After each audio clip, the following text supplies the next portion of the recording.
2024 ఎన్నికల సమరానికి సిద్ధమై మనం ఇవాళ ఇక్కడ మమేకమై ఈ 45 రోజుల పాటు ఏ రకంగా మనం పార్టీని గ్రామ స్థాయి నుంచి బూత్ స్థాయి వరకు ఏ రకంగా బలపరుచుకుంటూ పోవాలి అనే కార్యక్రమం మీద అవగాహన పెంచుకుంటూ ఈరోజు ఇక్కడ ఏకమయ్యాం.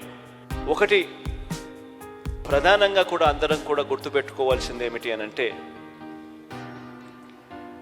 ఎప్పుడైనా కూడా ఒక పార్టీని చూసినప్పుడు ఆ పార్టీలో ఉన్న ప్రతి కార్యకర్త, రాష్ట్ర స్థాయి నుంచి చూసుకుంటే గ్రామీణ స్థాయి వరకు కూడా ప్రతి కార్యకర్త కూడా తమ నాయకుడు ఎలాంటి వాడు అని ఆ నాయకుడిని చూపించి, అదిగో అతనే మా నాయకుడు అని కాలర్ ఎగిరేసుకొని చెప్పే విధంగా ఆ నాయకుడు ఆ పార్టీ ఉండగలిగితేనే ఏ రోజైనా కూడా ఆ పార్టీకి గౌరవం ఉంటుంది. ఆ పార్టీని నమ్ముకొని ఉన్న క్యాడర్ గ్రామ స్థాయిలో తిరిగినప్పుడు, ఇంటింటికి వెళ్ళినప్పుడు ఆ క్యాడర్కి కూడా ఆ గౌరవం లభిస్తుంది. ఒక పార్టీ అన్నది ఆ మాదిరిగా వ్యవహరించాలి, పార్టీ నాయకుడు అన్నది ఆ మాదిరిగా వ్యవహరించాలి. ఈ వ్యవహరించే అంశంలో ఇందులో మరీ ముఖ్యమైన అడుగు ఏమిటి అంటే విశ్వసనీయత అన్నది. ఈరోజు నేను గర్వంగా కూడా చెప్తా ఉన్నా, వైఎస్ఆర్ కాంగ్రెస్ పార్టీ ఒక్క పార్టీ మాత్రమే బహుశా దేశ రాజకీయాలలో ఏ గ్రామానికి వెళ్ళి ఏ ఇంటికి వెళ్ళి అడిగినా కూడా విశ్వసనీయత ఉన్న పార్టీ ఒక్క వైఎస్ఆర్ కాంగ్రెస్ పార్టీయే అన్న మాట వినపడుతుంది.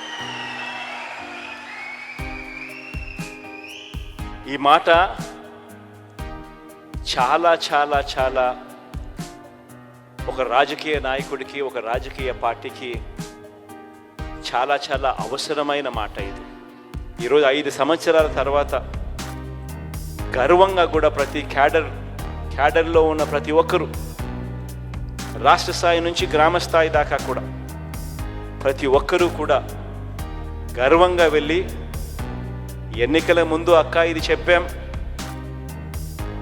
చెప్పినవన్నీ కూడా చేశాం అని ఏకంగా 99% హామీలన్నీ నెరవేర్చి మేనిఫెస్టో తీసుకొని వెళ్ళి మళ్ళీ ప్రతి ఇంట్లో చూపించి మీరే టిక్కు పెట్టండి అని అడిగే నిబద్ధత, చిత్తశుద్ధి వైఎస్ఆర్ కాంగ్రెస్ పార్టీకి మాత్రమే ఉంది అని కూడా చెప్తా ఉన్నాను ఈరోజు.